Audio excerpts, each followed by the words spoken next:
All right, welcome into the Mountain West Insider Pod. I'm Jeff Goodman, and here with Colorado State head coach Niko Medved, whose Rams are on a little bit of a roll lately.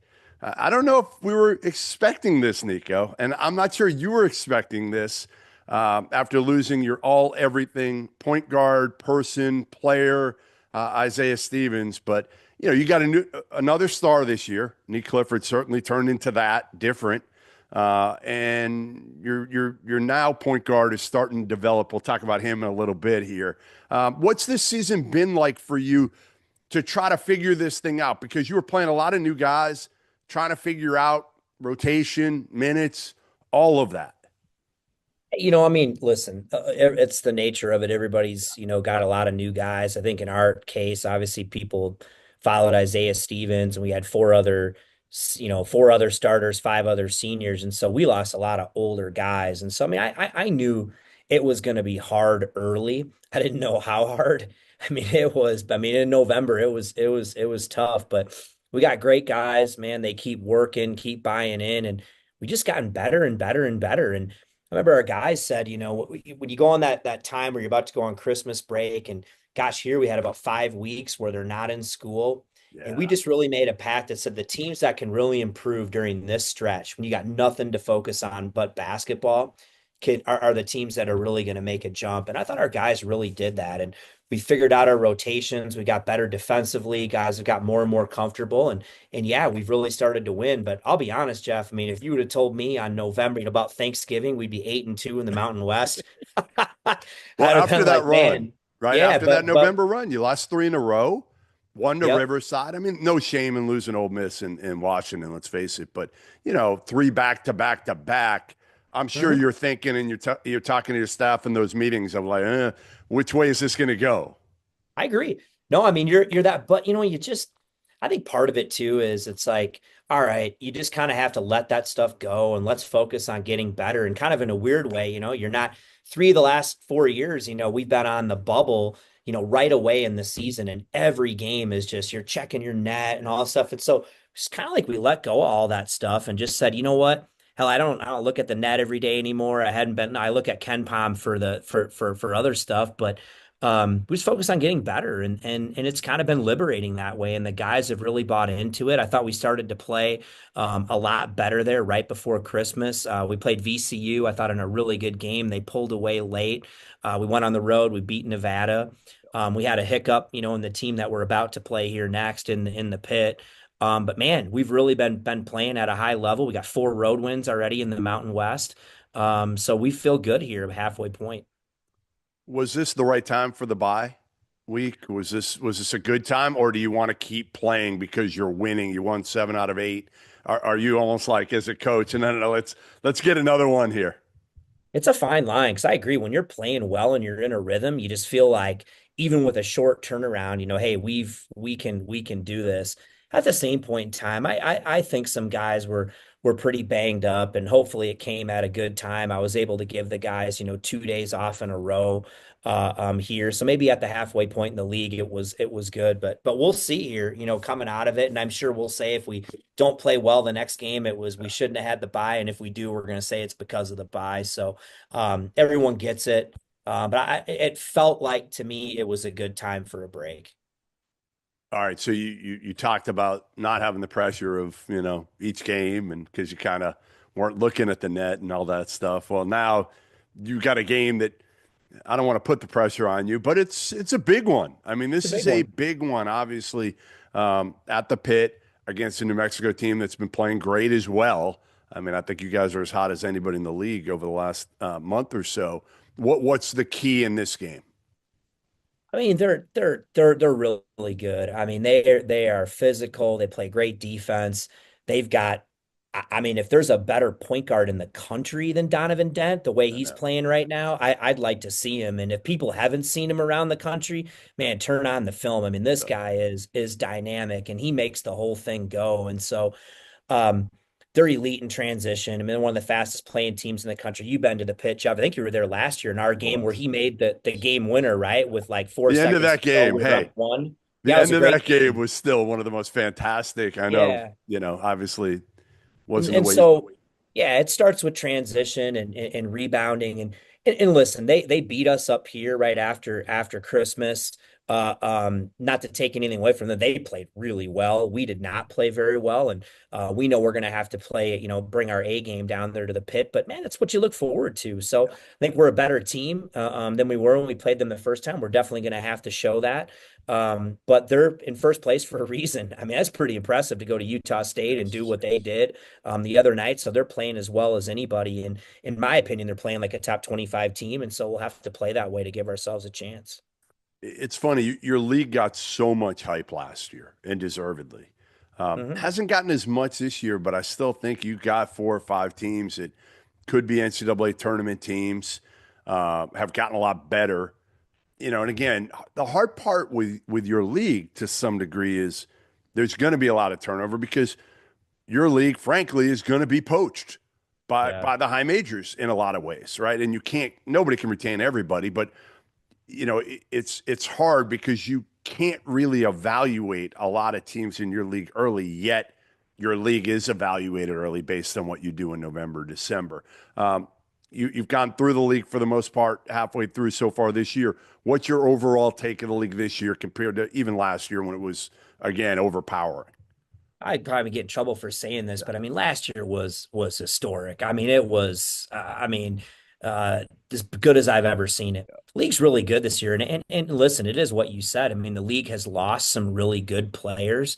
They've also retained some really good players. The fact that Donovan Dent stays at New Mexico, Niko Clifford stays with us, Tyson Dagenhart stays with Boise. I mean, I could go. I mean, there's still Deion Thomas at UNLV. There's still some really good players who stayed, but yeah, we have gotten poached. And I would add, I don't know when it was, Jeff, you would know better than me. It was about a decade ago where the NCAA stopped looking kind of at your last 10 games. You Yes. remember how they used to Yeah. really. I think what's interesting now about today's day and age, I think all these teams are hard to judge early. Everyone's got so many new players with the transfer. I'm not sure if we don't need to reevaluate a little bit of that because you can't tell me that these teams are the same on February 1 that they were on November 20th, which is many new faces. I know I'm that way. I mean, Yeah. and I'm not saying we're, but like there's no comparison to say that when we played on November 17th, we're the same team that we are today. And that's probably the case with our league too, a little bit is some of these teams have really risen to the top. They're really, really playing at a high level. And the top of our league, they look as good as they've ever been. I agree. All right, let's talk about your point guard because he's gotten a lot better here. It's no surprise that kind of Kyan's development has coincided with you guys starting to kind of flip this thing a little bit this year. How much did he learn last year from just sitting and primarily watching Isaiah and soaking up as much as he possibly could from, again, one of the all-time greats? A ton. I mean, and I think he probably still didn't even realize at the time how much he was learning and how valuable that was. And it's part of the reason he came here, though, knowing, hey, I may not be able to play as much as a freshman, but it was a great opportunity for me to learn and grow. And I think that as the about a month, 6 weeks into the season, as he really started to turn the corner, hits that huge shot at Nevada when we beat them on the road. I think his confidence has just gone to another level, and he's probably realizing more than ever that that experience of watching Zay kind of work through all these things and the being aggressive but making great decisions. I mean, all those things has really paid off, and it's impressive. I mean, you look around the country, he's a sophomore. I mean, how many nights he's playing against fourth and fifth year guys? Yes. I mean, it's that's what it is. And so, and we got a lot of young guys who are playing too, but he's really turning the corner, holding his own. He's a competitor. He's making shots. I've told Isaiah we've upgraded defensively, getting rid of him. I'm joking, Zay, but Kai can really defend, and so he's getting better and better. And as he continues to get stronger, the sky's the limit.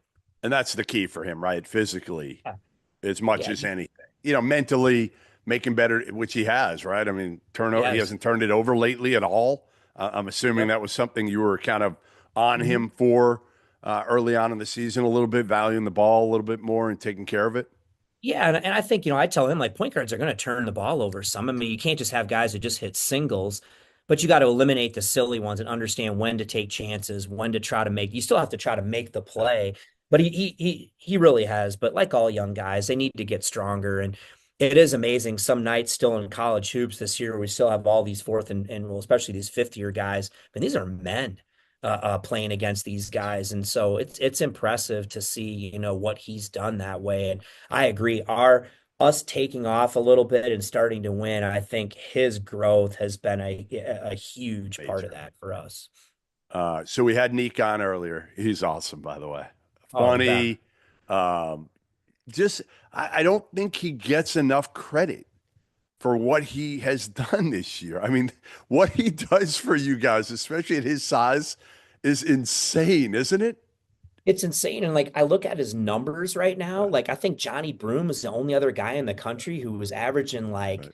whatever it was, 18, almost 10 Yeah. and 4 assists, whatever it is. And and like the guy can't even win Mountain West Player of the Week. It's nuts. I mean, most of the time, this dude Yeah, right yeah. now, I'm now obviously we got it, a month and a half left here, but right now today would be player of the year in the league. But you've got a guy like Donovan Dent who's playing at an incredible level, but man, he can't even win Mountain West Player of the Week. And I mean, I look at what he did last week. It's wild. But I mean, man, he is playing at an elite level, and it's been really fun to watch just his growth into that role and taking on being at the top of the scouting report and really playing to win. He's the most unselfish dude you can ever imagine. And there's a reason why he's on the draft boards.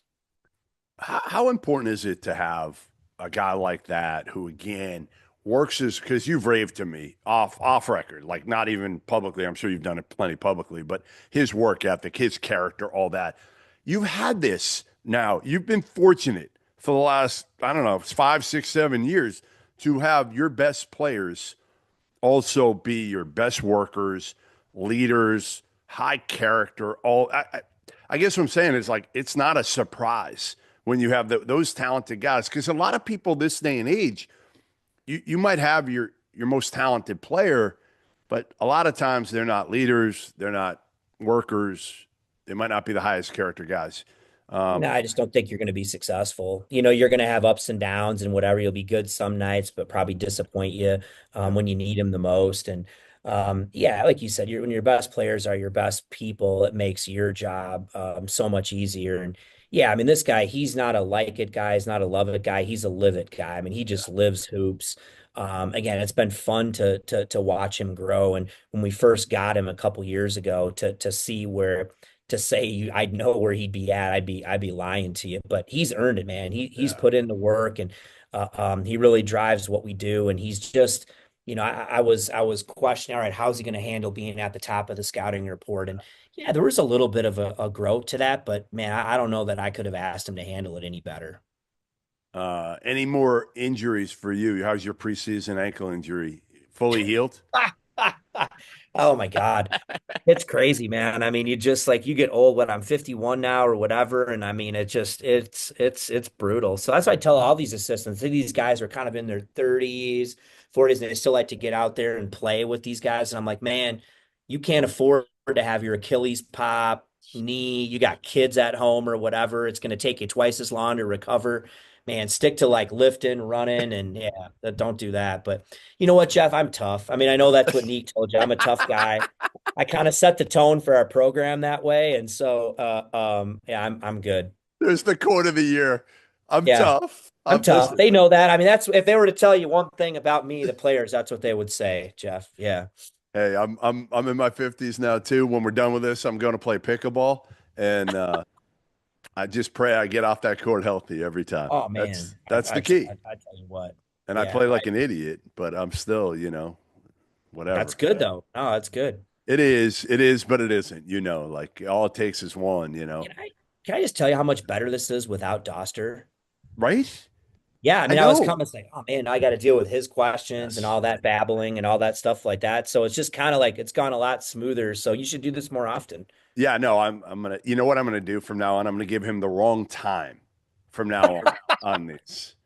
I'm gonna Yeah. set him up like I did in Yep. this one, and then Yep. from here on out, I'm gonna give him the wrong time. He'll be sitting on waiting, right? Yeah, that'd Waiting be for the great. Zoom for 10, That'd 20 be great. minutes. I won't even Yeah. get back to him. What's the key here down the stretch to sustaining this if you can? What is the one thing you've been preaching to your team here, even through the midst of winning over the last month or so?